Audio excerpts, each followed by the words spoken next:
यह ब्रजेश पाठक किसके लिए बैठा है? हमने वोट से बनाया सरकार में। ये योगी जी क्या करे, सुन नहीं रहे का इनको? नारी का सम्मान करोगे तभी देश में राज करोगे। तो पहली शिकायत मनाए करबे, दूसरी शिकायत लिखित में करबे, नहीं तीसरे में दंडन की बारी, आई अब बहनों की बारी। गुलाबी गैंग जिनके बिटिया लड़का ना हो, कहा जाने बिटियन का दर्द हो तो बता दिया। वो बिटिया के बाप को नहीं छोड़ा गया, चाचा को नहीं छोड़ा गया, प्रधान का वापस नहीं किया गया और उसका पास्को लगा है, उसको जेल नहीं भेजा। तो फिर देखना क्या होने वाला है।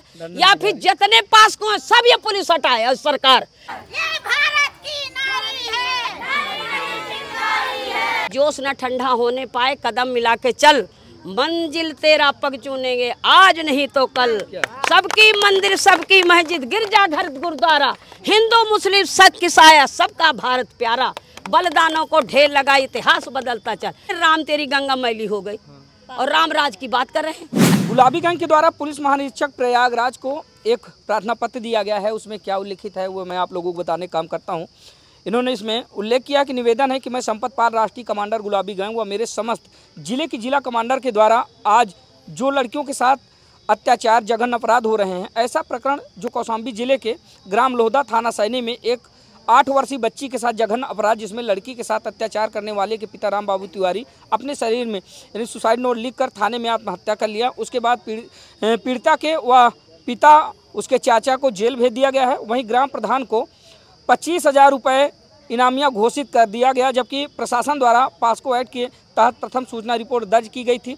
3-4 दिन बाद पास्को एक्ट हटाकर जमानत हो गई, जिससे राजनीतिक मुद्दों के कारण यह प्रकरण बहुचर्चित है, जिसमें पीड़िता को अभी तक न्याय नहीं मिला है, जो कि पीड़िता के घर वालों को जेल भेज दिया गया है, जिसमें लोगों में अफरा तफरी का माहौल है। जो राम बाबू तिवारी अपने बेटे के बचाव के लिए प्रशासन में दबाव बनाना चाहता था, जिससे वह सुसाइड कर लिया। अतः इस पूरे प्रकरण को उचित जाँच कर दोषी के ऊपर सख्त से सख्त कड़ी कानूनी कार्रवाई की जाए। तो ये आप देख पाएंगे, इधर मैं दिखाने का प्रयास करूंगा, आप देख पाएंगे ये गुलाबी गैंग के द्वारा ये लिखा गया प्रार्थना पत्र है। अब देखना यह होगा कि दरअसल इस पूरे प्रकरण को लेकर जिस तरह से राजनीतिक रस्सा किसी का माहौल है, आगे चलकर क्या कुछ होता है वो देखना होगा। तो हम अभी परिचय दे रहे हैं आपको कि ये नीलम वर्मा बांदा जिलाध्यक्ष हैं। हाँ। ये पूरा बुंदेलखंड की प्रभारी फरीदा बेगम है जी। और ये हैं पुष्पा सिंह रायबरेली से, ये गुलाबी गैंग की जिलाध्यक्ष हैं। उनका बहुत बड़ा संगठन है। और ये बीनू पाल हैं, ये फतेहपुर की बनाई गई हैं, अभी हटा के अभी फिर से बनाई गई हैं तहत, ये काम करेंगे अच्छा। और बाकी ये मेरी भांजी है, ये यहीं पढ़ाती भी है और कवित्री भी है। हमारा तो ये गाना है कि पहले तो रिपोर्ट, फिर कोर्ट, काला कोर्ट, राजकोट। अब जौनो कौनो कोर्ट से ये न्याय नहीं मिला वो कौशाम्बी वाली लड़की का, लोहदा वाली, तो सुप्रीम कोर्ट नहीं, बांस कोर्ट, सीधा सीधा बांस कोर्ट। बांस कोर्ट क्या है माता जी? ये बांस कोर्ट है मणिकाना की, लातन के देव, लातन के भूत, बातन के, मतलब लाठी। अब मेरी सुनो, वही गाना है मेरा कि बांधे कमरिया मसारी कि आई अब बहनों की बारी, अरे छोटा हो चाहे बड़ा अधिकारी कि आई अब डंडन की बारी। तो पहली शिकायत पुलिस से करबे, दूसरी शिकायत सीओ से करबे और तीसरे में एसपी की बारी कि आई अब बहनों की बारी। बांधे कमरिया मसारी कि आई अब बहनों की बारी। जैसे ग्राम पंचायत में जाती हैं महिलाएं, किसी को राज और नेता और नहीं उनको सरकारी लाभ देते, वो बेचारी दर दर की ठोकर। तो हमारा कहना है कि पहली शिकायत प्रधान जी से करिए, दूसरी शिकायत सचिव से करिए और तीसरे में बीडीओ की बारी कि आई अब बहनों की बारी। बांधे कमरिया मसारी कि आई अब बहनों की बारी। अब देखिए, जब वो नहीं सुनते फिर क्या है, तो पहली शिकायत एडीएम से करीबे, दूसरी शिकायत एसडीएम जी से करीबे और तीसरे में जिला अधिकारी कि आई अब बहनों की बारी।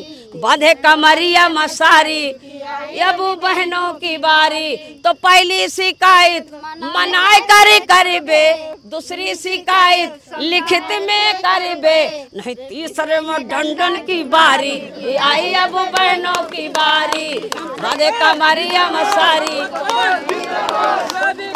आई अब बहनों की बारी। तो पहली अपनी बात को अच्छे से समझा के कहते हैं। और अगर ये हमारा केस वो बिटिया के बाप को नहीं छोड़ा गया, चाचा को नहीं छोड़ा गया, प्रधान का वापस नहीं किया गया और उसका पास को लगा है, उसको जेल नहीं भेजा, तो फिर देखना क्या होने वाला है। या फिर जितने पास को हैं सब ये पुलिस हटाए और सरकार। ये ब्रिजेश पाठक किसके लिए बैठा है? हमने बोर्ड से बनाया सरकार में। ये योगी जी क्या करे? सुन नहीं रहे क्या? इनको नहीं दिखाई दे रहा कि क्या हो रहा है? ऐसा होता है क्या कि 3 दिन में पास को हट जाए? है उस अपराधी को तुमने छोड़ दी, गैर अपराधियों को जेल भेज दिया, तुम्हारे से ये रात चलेगी? नहीं चलेगी। योगी जी की गलती तो नहीं है। योगी जी ने बहुत सारी महिलाओं को लेकर कानून बनाया, महिला सशक्तिकरण, बेटी बचाओ बेटी पढ़ाओ। भैया इनके खाए के दांत अलग हैं और दिखाओ वाले अलग है, ठीक है ना। जिनके बिटिया लड़का ना हो, कहा जाने बिटियन का दर्द दिया तो बता दिया, तो कहा जाने बिटियन का दर्द कि बेटी क्या होती है। बताने से नहीं ये देश चलत। ये तो खाली बुलडोजर बाबा के नाम से कहा ये एक आदमी रहा है वो पाई औरत का लेवाएगा तो वो गिरदान मारा इस रास्ता में। तो कहा देख मैं गिरदान मारे हूँ तो गाना गाओ। गिरदान मतलब गिरगिट दोस्तों, गिरगिट। तो वहाँ पाई औरत का रो धमकी दे, रो धमकी तो कह रहे चुप रहो, नदी किनारे एक गिरदा मारा और वो हम वीर कहा उसना। तो ये दूठा बुलडोजर कहा चलाई थी और वो अतीक अहमद को मरवा दिया इन्होंने हथकड़ी में। हथकड़ी में नहीं मरवाना चाहिए, वो कोई अपराधी हो चाहे ना हो। और फिर अपराधी रहा है तो शासन के द्वारा रहा है। यही मायावती सरकार, यही मुलायम सिंह। अरे तुम एक तरफ गुंडा बनाते हो और एक तरफ कहते हो अपराधी, अपराधी तो तुम ही बनाते हो, फिर उनको हथकड़ी में मरवा रहे हो। देखिए हमारे यहाँ हिंदू मुस्लिम नहीं है भला, ये सब हिंदू मुस्लिम करा के ये हम अपनी रोटी सेक रहे हैं। हम सब एक भाई भाई हैं। कहते जोश न ठंडा होने पाए, कदम मिला के चल, मंजिल तेरा पग चुनेंगे आज नहीं तो कल। सबकी मंदिर सबकी मस्जिद, गिरजा घर गुरुद्वारा, हिंदू मुस्लिम सच की साया, सबका भारत प्यारा। बलिदानों को ढेर लगा, इतिहास बदलता चल। ये चोर का कहे मुसलमानों का निकाल दे, इनके हाथ काबू। मुसलमान है ही क्या है का तो बददेशी ना। ये देश के लिए कौन कौन लड़ा है? इनके बाप नहीं लड़े आ रहे जब हमारा देश आजाद हुआ। न योगी का बाप आवा न मोदी का बाप आवा। अरे हमें सब मालूम है, क्या इतिहास का किताब नहीं पढ़ते क्या? यहाँ सब लोग लड़े, इस देश को आजाद कराया। आज वो भगत सिंह की मूर्ति है देखो, यहाँ वो गोली खाए और ये उनकी लाश का सौदा कर रहे हैं गेट में बैठे। हमें आने नहीं दे रहे, कहा टिकट दो। अरे मैं कहा शर्म आनी चाहिए रे तुमको, हमसे टिकट मांग रहे, तुमको दिखाई नहीं रहा। अरे मैडम क्या करें, नौकरी करते हैं। तो ठीक है ये बात तो हम जाते हैं। मैंने कहा इसका ठेकेदार कौन है? एक मुद्दा का तो ऐसे नहीं उठ जाए कि है यहाँ का पर है हम कि तुम लाशों को सौदा कर रहे हो, अपना बिजनेस चला रहे हो। ये गंगा जी में देखो एक बूंद पानी नहीं मिल रहा, उनके नाम न जाओ तो गंगा जी का पानी न छू दिया, जो कि गंगा में गम है। कहने राम तेरी गंगा मैली हो गई और राम राज की बात कर रहे हैं। ऐसे होता था क्या राम राज? धन्यवाद भैया, मैं इतनी बात करूँगी। चलिए और हमारे साथ गुलाबी गैंग के ही कुछ सदस्य हैं, तो आइए थोड़ा सा बातचीत करते हैं। बहन जी आज आप गुलाबी गैंग के साथ आए हैं, गुलाबी गैंग की आप एक सक्रिय सदस्य भी हैं, क्या कुछ सुनाना चाहेंगे? यस, जैसे कि ये मेरी मामी हैं, मेरी सगी मामी हैं संपत पाल जी। उन्होंने उनका कहना है कि आप दहेज प्रथा सुना दीजिए। हैं तो मेरे पास बहुत सारे स्वरचित गीत हैं, लेकिन उनकी इच्छा अनुसार मैं दहेज प्रथा सुना रही हूँ। बापू मेरी सासू माँ ने किया कमरे में बंद, मिट्टी के तेल की कुपिया लेके आ गई छोटी नंद, हाथ में दिया सलाई, पिया ने आग लगाई, हाथ में दिया सलाई, पिया ने आग लगाई। ये दहेज के लोभी पड़े पीछे हाथ धोकर, मेरी जान के ग्राहक बन गए। ओ हाँ, मेरी जान के ग्राहक बन गए, टीवी फ्रिज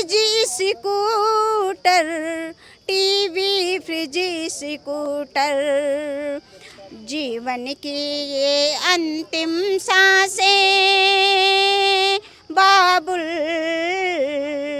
जीवन की ये अंतिम सांसें होती है निस्बंद, होती है निजबंद, जरा भी दया न आई, पिया ने आग लगाई, हाथ में दिया सलाई, पिया ने आग लगाई।